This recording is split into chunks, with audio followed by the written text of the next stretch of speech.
It's 93 days to the 2024 presidential and parliamentary elections. Hello, good afternoon, and welcome to the Midday News.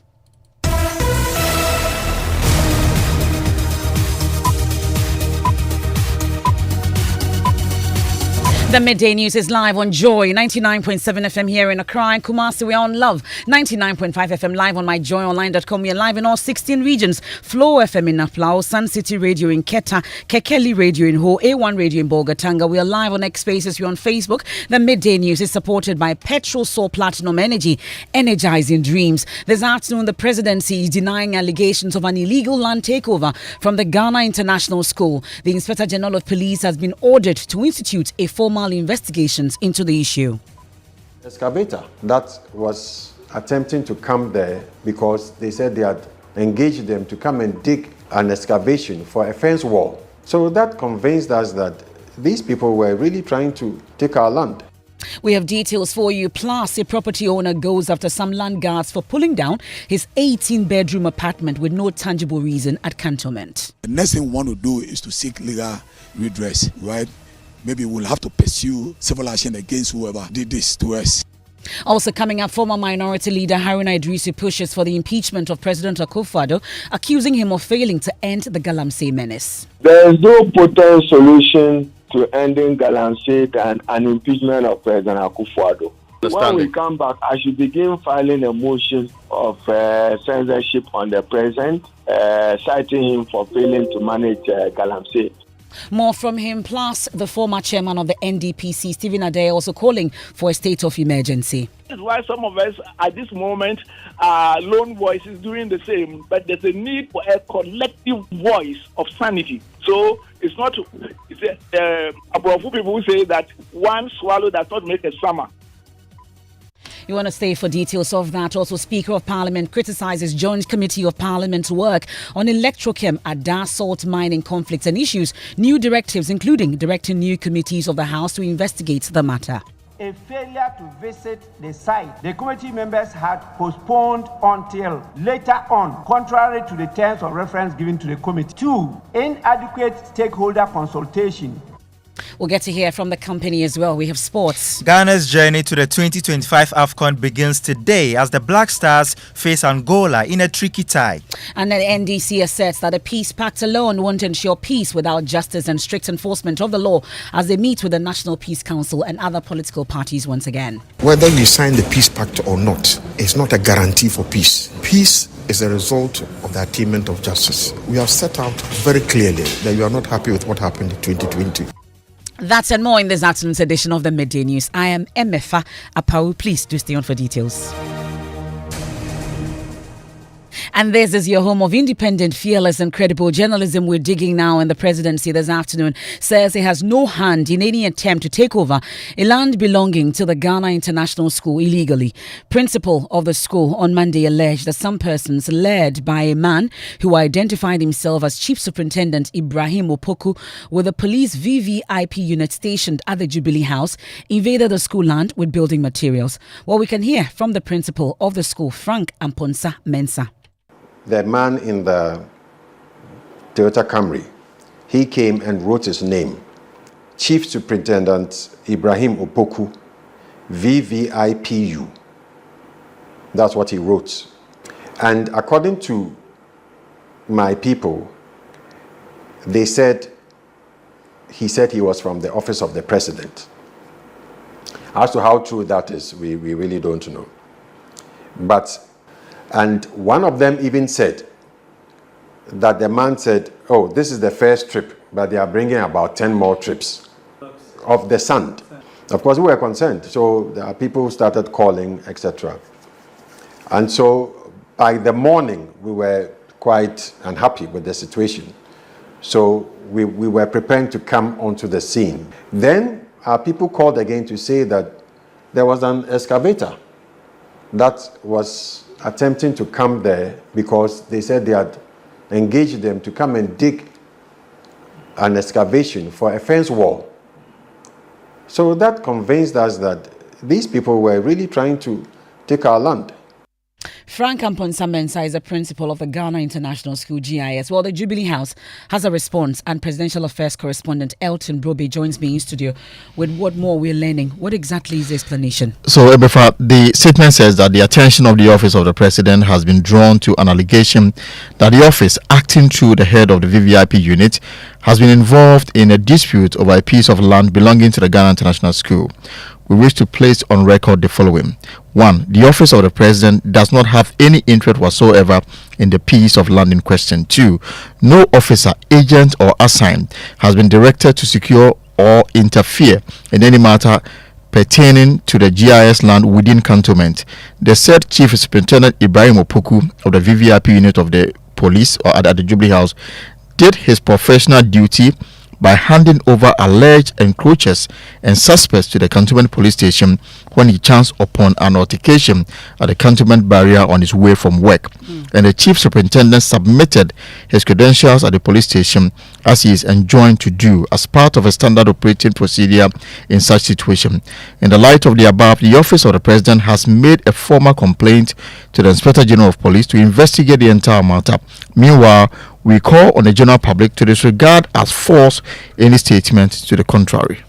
I'm a bit confused here on this particular matter, because listening to the principal of the school, the accusing Chief Superintendent Ibrahim Opoku with that unit, that's a VVIP unit stationed of taking over their land, but the statement is saying that he rather chanced on the altercation. Of course, I mean, Emefa is quite confusing, because according to the school, when they arrested the man who was driving this super truck to offload the sand, a Toyota Camry vehicle showed up, and in the vehicle came out the chief superintendent plus one other people. So there was some altercation. All of them were taken to the cantonment police because the school had earlier made a report to the police. So the police, in a way, arrested all of them. So all of them were asked to write their name and a statement. It was at this instance that this person wrote his name as Chief Superintendent Ibrahim Opoku. So according to GIS, he rather was the one who was leading this truck to offload the sand and other items onto the land GIA claimed that it belongs to them. But the Jubilee House is saying that he rather intervened to resolve a matter that was escalating. Okay. Well, we'll see if we can get a statement from the Ghana Police Service, since they do not speak to the media, on when they are going to actually commence this particular investigation that has been ordered by the Jubilee House into this particular land litigation issue between the Ghana International School and this supposed chief superintendent who is at the VVIP unit at the presidency. The presidency insists they have no hand in this particular matter. Well, in a related development, a residential property owner accuses some unknown men of pulling down his 18-bedroom apartment building at Cantonment for no tangible reason. Sylvester Ishon says he was first approached by a man nicknamed Chief 2 months prior, urging them to vacate the premises which he claimed belonged to the state. Their fierce resistance could not prevent the structure from being pulled down last Saturday. Mr. Ishon says most of the tenants are now living in their cars and with their friends, with legal action against the perpetrators to be taken soon. Just about 2 months ago, a gentleman came with langars. The langars were about 4. They jumped the wall, opened the gate, and walked in and confronted the tenants in the house that they were going to demolish the house. So lo and behold, they called me from the office. I drove fast to the place. I met them, and then I asked them what for. He said the place is for him. I said, where are you coming from? He said he's coming from the office of the vice president. I said, listen, this is a private property. You don't have the right. Do you have any paper, any document indicating that you own the property? He didn't mind. So in fact, there was that misunderstanding. So I drove him out of the house. 2 weeks down the lane, at 1 a.m. dawn, he came with langars. They jumped the wall again with a bulldozer, broke part of the building. So I dashed down to the cantonment police station and lodged a formal complaint. And then the police came over. We invited him. We were trying to see if we would be able to locate him. We can't find him. Just this Saturday, he came with about 20 langars with a whole team. They jumped the wall again and demolished the house within 4 hours. The next thing we want to do is to seek legal redress. Well, we are following up closely on this particular issue and other land litigations in Accra, which is becoming increasing at a pace that many have described as concerning. Now, away from that, Speaker of Parliament Alban Bagbing has launched a scathing criticism of the work done by a joint committee of energy and lands over the conflict over the Songo salt mining agreement between the state and Electrochem Limited. Some indigents of Ada had petitioned the House to investigate alleged abuses and breaches of the lease by the company. Well, the report of the committee recommended, among others, educating the people to understand how mineral leases operate, but insisted the lease must be respected. Alban Bagbin says the work was not thorough and has asked new committees to investigate the matter again. More from the speaker shortly, but first listen to Tamale North MP Alhassan Suhini and the Odododio MP Nilanti Vanderpoy, who spoke against the report. Indigenous people have rights. They have freedoms. And such freedoms and rights cannot just be trampled upon in the name of investment. We are not against electrochem. The people of Ada are not against the investment. But a ratification of an investment like this that do not take into consideration the protection of livelihoods, heritage sites, and also the indigenous people cannot be said to be in the interest of the people. Electrochem is abusing human rights, violating the freedoms of people, and also pushing beyond the limit. Manaswasi MP Muntaka Mubarak and Majority Chief Whip Frank Anodompre defended the committee, insisting Parliament should hasten slowly in seeking to crucify Electrochem. Let's be careful about the things that we do and forget that we have a constitution and we have laws that govern what we are doing. We can all choose to play to emotions, but it will never develop this country. I have a house in Kumasi. If for any reason one day gold is found in my house, that gold is no longer mine. That is the constitution that all of us have subscribed to. Mr. Speaker, when we met our citizens, our brothers and sisters from the area, I took pain to let them appreciate that the salt that they've seen there, because of what all of us have agreed as a country, is no longer as if the salt is their personal property. To the extent that the investor has come to this house and gotten its investment or the terms ratified by this house, we have to be careful and we must navigate within the provisions of our constitution. Fact. Let me bring in parliamentary correspondent Kweku Asante into the studio on this particular matter. So Kweku, the MP for the area, Comfort Doyo Kojo, is also alleging that some residents in the salt mining enclave were abusing the company yesterday. Did she show any proof? She did not, only to say that in fact she had been receiving calls from constituents that some soldiers had been deployed in the name of Electrochem and were actually being harassed. We should call Electrochem to stop the disturbances in the constituents. They have sent soldiers, bulldozers to Aminapa, Midday, Aminapa. And the people there called this morning crying because of what is happening today in Midday, Aminapa. So we are pleading with Electrochem to hold its peace so that we can save our shrines, cemeteries, some of the villages, so that we can define exactly what is to do in the area, not to inconvenience anybody. Now let's talk about the Speaker's directive. What will be the scope of this investigation to be conducted by the new committees? Which committees are these? Well, now the Defense and Interior Committee, the new Lands and Natural Resources Committee, and the Intelligence Committee, among others, are expected, and the Speaker's directive is clear, they should go to Ada and these communities and speak directly to them, make sure they get to know what exactly their concerns are and report to Parliament so that Parliament can decide whether or not to open negotiation to actually reduce the lease that has been given to the company. A failure to visit the site, which according to the report, the committee members had postponed until, quote, later on, contrary to the terms of reference given to the committee. That was one I identified myself when I read the report. 2, inadequate stakeholder consultation, specifically unacknowledged papers on the matter, and as such, these were not reflected in the report. Inadequate redress to some issues, such as the area of land available to Electrochem Ghana Limited, since a large part of the concession has been incumbent. Again, the issues that the people keep on raising, dealing with unemployment, were still not well addressed in the recommendation. The validity of the additional lease agreements for Ada West and East, covering a total of 140 acres, has to be looked into. The application and relevance of PNDC Law 287 and its implications for Electrochem Ghana Limited leases and future operations in the lagoon by the investor. We have to look at it. The issue of compensation for affected parties, that is an outstanding issue that has not been well addressed. And so in this matter, That's Speaker Alban Bagbing in Parliament yesterday. Let me bring in Abdul Razak Adam. He's the Chief Executive of Electrochem Ghana Limited. Thank you so much for joining us here on the Midday News. First, before we talk about the Speaker's fresh directives, we're hearing on the floor, at least by the MP for the area, that you've engaged soldiers to harass some residents in Ada, specifically Amenapa. How do you respond to that? Okay, so the first and foremost, I want to completely refute that allegation and also to state on record that is completely not true. If you follow what the Speaker was saying in Parliament yesterday, he emphasized that this is a massive investment that the government of Ghana needs to protect.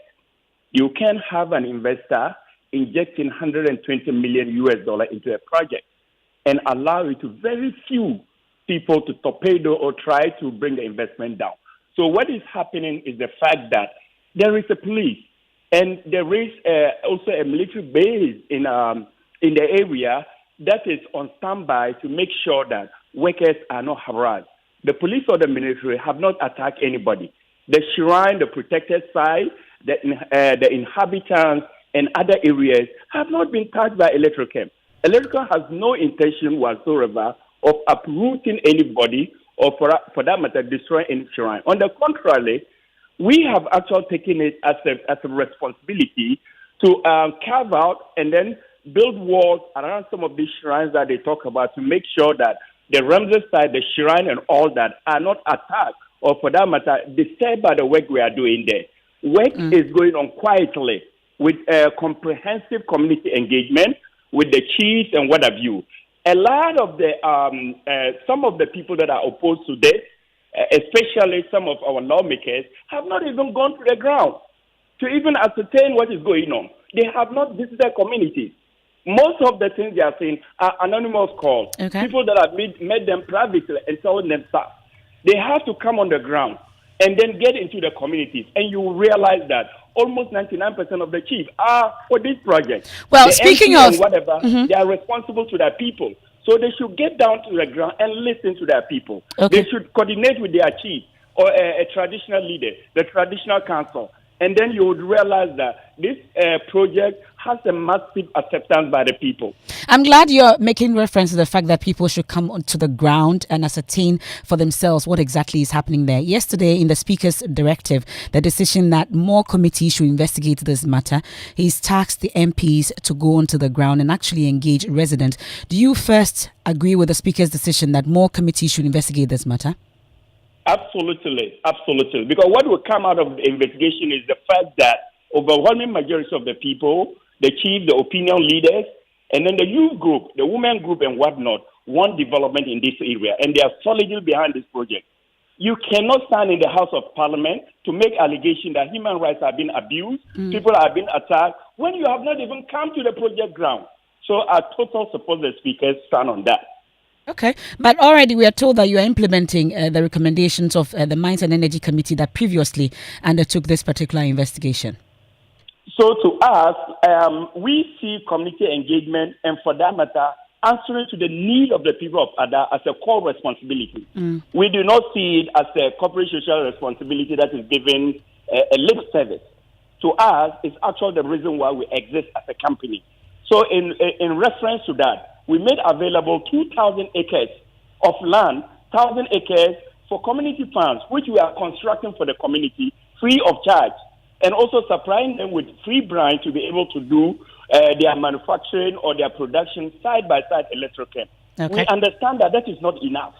So we've gone further to look at independent businessmen who don't want to operate within the community section, but want to do their separate businesses.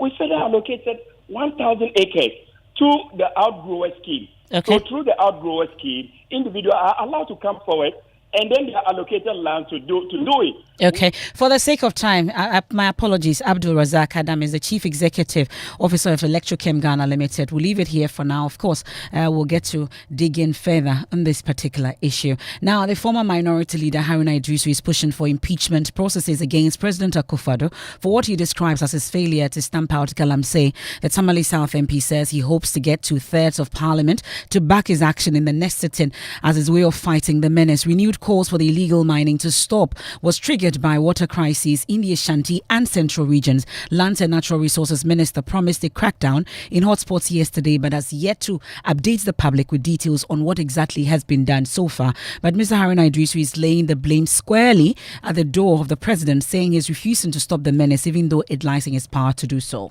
There is no potent solution to ending Galamsey and an impeachment of President Akufo-Addo. If both parties will support it, we'll be successful. Then President Mahama will be forewarned that if he came and failed, same government will follow him. If that president fails and Parliament say we are holding you accountable for that failure, and there can be no matter today in Ghana more grievous than denial of people's livelihood in the name of exploitation of mineral resources in the name of Galamsey. If I could press you further on this point, in the interest of the same agency required, are you willing to lead the charge against the president, even if it's for posterity's understanding? When we come back, I should begin filing a motion of censorship on the president, citing him for failing to manage Galamsey. But my fear is that in the end, when you fail, you will be called names. That's former minority leader Haruna Idrisu speaking on the Super Morning Show. Well, a former chairperson of the National Development Planning Commission, Professor Emeritus Midday, has also criticized the president for his inability to deliver on this pledge. He's also become the latest to push for the declaration of a national state of emergency on Galamsey. This is why some of us at this moment are lone voices doing the same, but there's a need for a collective voice of sanity. So it's not, Apawu people say that one swallow does not make a summer. I believe that 50 Ghanaians, and I can name them, some of them, just for example, Ishmael Yamson, Honorable Kwame Pianim, and the rest on both sides, I can name about, come together and say that this must be done. They will do it. So this is one of the things that you can help us in mobilizing. The saying I call them the voices. Asante has begun some actions. I said that we must commend him, but he can declare the whole Asante mine Galamsey free zone. So the pressure must be on until we achieve results. And that's Professor Stephen Ade there. Meanwhile, 4 persons were arrested in an exercise by the Trifu at Timokwa District Assembly in the Central Region in collaboration with its police command in Natmo to clamp down on illegal mining activities on the River Pra at Trifu Praso last Tuesday. Central Regional Correspondent Eric Asante has details from this particular development. Eric, what more can you tell us? So, Emefa, our sources in the community tell us that the operation by the Trifu Etimokwa Security Council led by the DC stem from the fact that, if you remember, an incident occurred at Mokwa where a 2.5-year-old twin tragically lost their lives after they fell into an abandoned Galamsey pit with water to their brim. Also, we are picking that a recent warning by the Ghana Water Company Limited suggesting that the country was on the brink of severe water crisis following a Joy News documentary was the reason for the swoop last Tuesday. That's our Central Regional Correspondent Eric Asante there, taking us on a quick break here on the Midday News live on Joy 99.7 FM here in Accra and Kumasi on Love 99.5 FM. MyJoyOnline.com. We're live in all 16 regions. Is made possible by Petrol Soul Platinum Energy, energizing dreams. We've been hearing from the presidency denying allegations of an illegal land takeover from the Ghana International School, ordering the Inspector General of Police to institute a formal investigation into the issue. I return from the break with sports, and in our Disabled series, we'll tell you the story of a 20-year-old boy who lost his eyesight after sitting for the BECE, but that is not stopping him from chasing his academic dreams. I was not born with it, and I crossed the line. it happens. I want to be a teacher so that I should be able to educate people how to manage people with disabilities.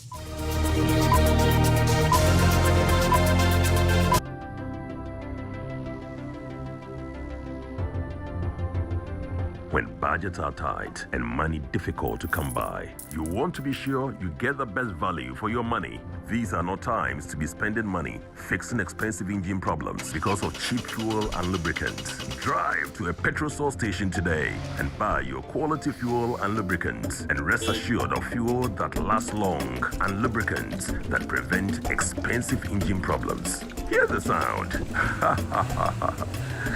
Petrosol, clean fuel in full quantity. The luckiest star 712 hash. Luck is everywhere for everyone, yeah. Here's to the friends who dialed star 712 hash and found no regrets. To the investors who struck gold. To the health workers who diagnosed luck with precision. To the tough guy who couldn't hold back his tears. To the passionate fan who couldn't contain his joy. To the seamstress who turned her hard-earned stitches into a bundle of happiness. And now, here's to you. Your next big win is right here. Luck is everywhere for everyone. Dial star 712 hash. Now join in the luckiest winning celebration. Every 1st July 2024. Over dial star 712 hash. Now I can to tickets as a group, individual, and now even as a community. Now win is the car cashier. Prizes are cashier in the community draw or go for the grand draw on the 30th of November 2024. Unlock your luck with star 712 hash. Now join in the winning streak now. The luckiest star 712 hash. Luck is everywhere for everyone, yeah. The luckiest. Thanks for staying with us. Let's do sports. Mubarak. Yes, Emefa. So in about 3.5 hours, the Black Stars kick off their campaign for the 2025 Africa Cup of Nations. They face Angola at the Baba Yara Sports Stadium, aiming for a strong start in the qualifiers. But a win won't be a walk in the park, as Angola have won their last 4 matches and are unbeaten in their last 8. It's a good time to hear from the Ghana coach, Otuado. More like cheap games in Africa. All the teams have picked up. In Angola, really quite impressive what they did the recent years with the coach Gonzalez. Very good tacticians. They led the AFCON group by 7 points. Meanwhile, Algeria and Burkina Faso was also in their group. They won the COSAFA Cup, so it won't be easy for us. We have got good players as well, very good players. So I'm convinced that we can beat them, but it won't be easy.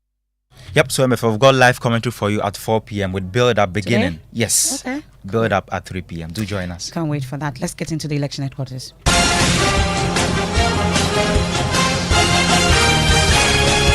Election Headquarters is brought to you by Petrosol Platinum Energy, energizing dreams. The Chartered Institute of Management Accountants (CIMA) and the American Institute of Certified Public Accountants (AICPA), together as the Association of International Certified Professional Accountants. German Ozone Medical Center, alternative therapy, dental, wellness and beauty. Chopbox Technologies, a convenient service, and Youth Bridge Foundation, bridging the gap for positive youth development.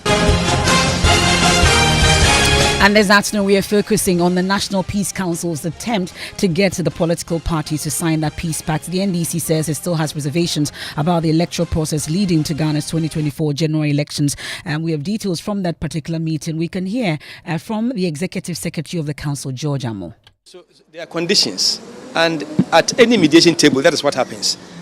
People will bring their positions, and you help them adjust and build to a place of consensus, and that is what we are trying to do. We are talking to others who we believe can do something about this, the issues that the NDC raised. Already, we can see some signs. The Techiman issue, the court has ruled, and these are positive signs. We can also hear from the UN Resident Coordinator for Ghana, Charles Abani, who is also urging all political parties to find a common ground and commit to signing the Peace Pact. Regarding the question of peaceful elections here, we work very closely with the National Peace Council and other national institutions and stakeholders. A peace pact is an important demonstration of the intention to conduct elections peacefully and successfully. That's Charles Abani there. Now, he lost his eyesight right after sitting for the BEC. Robert Amponsa faced overwhelming challenges and despair, but his determination to continue his education never wavered. Emmanuel Jivenu has more in our Joy News series, This Abled. We are going to look at one of our selected poems. Robert Amponsa was not born blind.